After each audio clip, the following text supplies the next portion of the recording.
The War Council chamber fell silent as Commander Zethrake's mandibles clicked nervously. The Calvaxian Empire had never retreated from any species in their 300-year expansion. Yet here they stood, debating whether to avoid a single star system occupied by humans. "Explain yourself." "General Voss," Zethrake demanded. "You recommend we bypass an entire sector because of—" "What fear?" General Voss, a grizzled veteran whose carapace bore the scars of 40 campaigns, stepped forward. His remaining good eye fixed on the council with an intensity that made even the commander uncomfortable. "Not fear, sir. Wisdom." Voss's voice carried the weight of experience.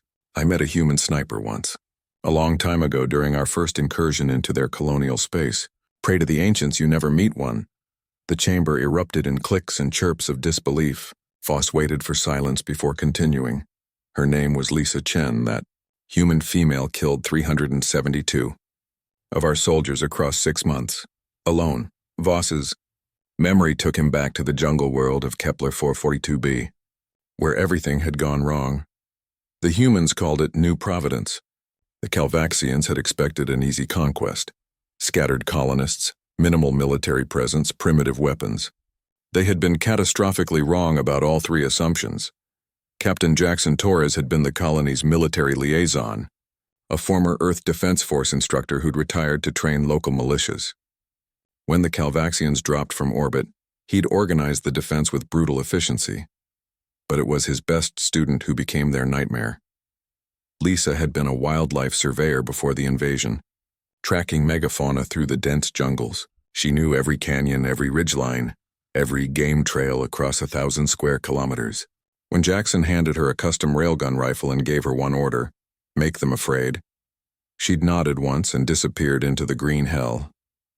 For 2 weeks, nothing happened. The Calvaxians advanced, confident and careless. Then soldiers began dying. A squad leader investigating a water source. Gone. The crack of the railgun reached them 3 seconds after his head. Vaporized. 2 sentries on a ridgeline. Eliminated.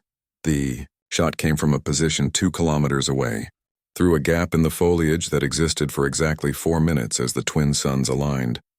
An entire platoon pinned down for 16 hours, unable to move as Lisa systematically destroyed their equipment, their communications array, their water recyclers.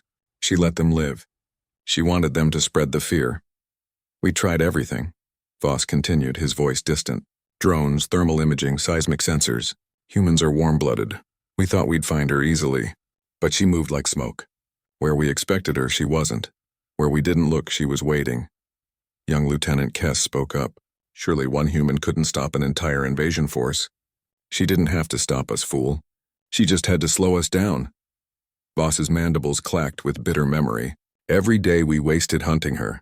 The human colonists evacuated civilians, fortified positions, called for reinforcements. Captain Torres turned that colony into a fortress while we chased shadows." The memory sharpened. Voss remembered the day he'd volunteered to hunt the human sniper himself. His pride, his certainty that he'd succeed where others failed. He'd tracked her for 3 days, using every trick he'd learned across decades of warfare. He'd finally found her nest, a perfectly camouflaged hide overlooking the main supply route, complete with pre-made firing positions, cached ammunition, and escape routes in 4 directions. It had been a trap. Of course, Lisa had been 200 meters away, watching him through her scope, waiting for him to find the decoy position.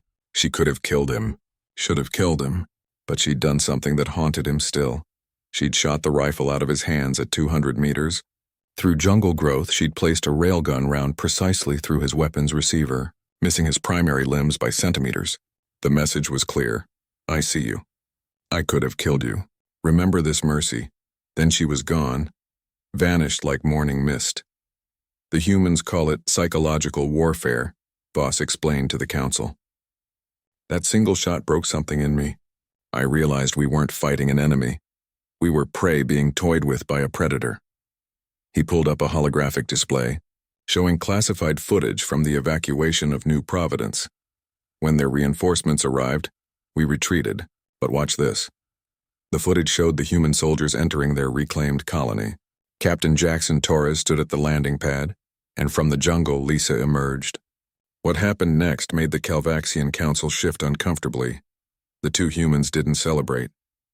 Torres simply handed her a data pad and she nodded, reading casualty reports. 372 Calvaxian deaths. 0 civilian casualties during the evacuation period she'd bought them. Then Lisa did something that crystallized why humans were different. She planted a small marker in the ground, a memorial. The intelligence file noted for the Calvaxian soldiers she'd killed. The inscription translated read, "War makes necessities of horrors. May all souls find peace." The predator had paused to honor her prey. Commander Zeth stared at the frozen image. "This is why you counsel avoidance?" "Yes, sir," Voss straightened. "Because humans don't just fight, they perfect fighting. Every human soldier trains like Lisa. Every colony has a Jackson Torres organizing defenses. They turn every battlefield into a nightmare specifically designed for their enemy." He advanced the hologram, showing current intelligence on human military doctrine. Their snipers can eliminate targets from distances we consider impossible. Their special forces operate behind enemy lines for months without support.